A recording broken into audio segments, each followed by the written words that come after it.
ಈಗ ಒಂದು VIP ಮನೆಯಲ್ಲೇ ಕಳ್ತನ ಆಗಿದೆ ಅಂತಂದರೆ ಇದು ಪೊಲೀಸರ ನಿರ್ಲಕ್ಷ್ಯವನ್ನು ತೋರಿಸುತ್ತೆ. ನಾನು ವಾಸ ಮಾಡ್ತಕ್ಕಂಥ ಆದರ್ಶ ಬಡಾವಣೆ 90% ಸರ್ಕಾರಿ ನೌಕರರಿರೋ ಬಡಾವಣೆ ಇದು. ಈ ಸರ್ಕಾರಿ ನೌಕರರು ಅಂತಂದರೆ ಅವರು ಸಂಬಳದ ದುಡ್ಡು ಇರ್ತದೆ, ಮನೆ ಕಟ್ಟಲಿಕ್ಕೆ ಸಾಲ ತಗೊಂಡಿರೋ ದುಡ್ಡು ಇರ್ತದೆ, ಹೆಣ್ಮಕ್ಳದು ಚಿನ್ನ ಬೆಳ್ಳಿ ಇರ್ತದೆ. ಸೊ ಇಷ್ಟು ವ್ಯಾಪಕವಾಗಿ ಎಂಪ್ಲಾಯೀಸ್ ಇರುವಂಥ ಈ ಜಾಗದಲ್ಲಿ ರೆಗ್ಯುಲರ್ ಬೀಟಿಂಗ್ ನಡಿಬೇಕಾಗಿತ್ತು, ನಡೆದಿಲ್ಲ.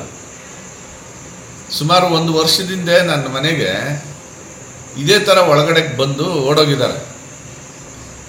ಅದು ಪೊಲೀಸವ್ರಿಗೂ ಗೊತ್ತು. ನಾನು MLA ಆಗಿರೋವರೆಗೂ ಇಲ್ಲಿ ಬೀಟ್ ನಡೀತಿತ್ತು.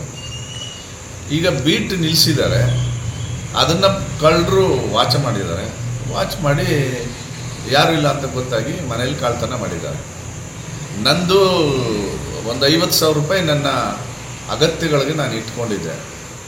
ಆ 50,000 ರೂಪಾಯಿನ ಗಾಡ್ರೇಜ್ ಬೀರುನ ಲಾಕರ್ ತೆಗೆದು ಒಡೆದು ತಗೊಂಡೋಗಿದ್ದಾರೆ. ಅದು ಬಿಟ್ಟರೆ ಬೇರೆ ಏನೂ ಕಳುವಾಗಿಲ್ಲ. ನನಗೆ ಬಂದ ಮಾಹಿತಿ ಏನು ಅಂತಂದರೆ ಕೊಳ್ಳೇಗಾಲ ನಗರದಲ್ಲಿ ಮತ್ತು ಗ್ರಾಮಾಂತರದಲ್ಲಿ ಕ್ರೈಮ್ ಟೀಮ್ ಒಂದಿದೆ, ತುಂಬ ಆ್ಯಕ್ಟಿವ್ ಆಗಿದ್ದಾರೆ ಅಂತ ಮಾಹಿತಿ ಬಂತು.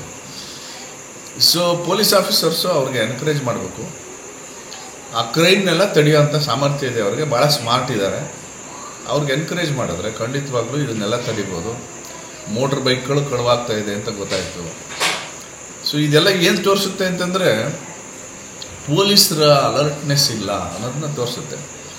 ಈ ಥರದ್ದು ಮರುಕಳಿಸ್ಬಾರ್ದು ಅಂತಂದರೆ round the clock 24/7 police beet ಇರಬೇಕು.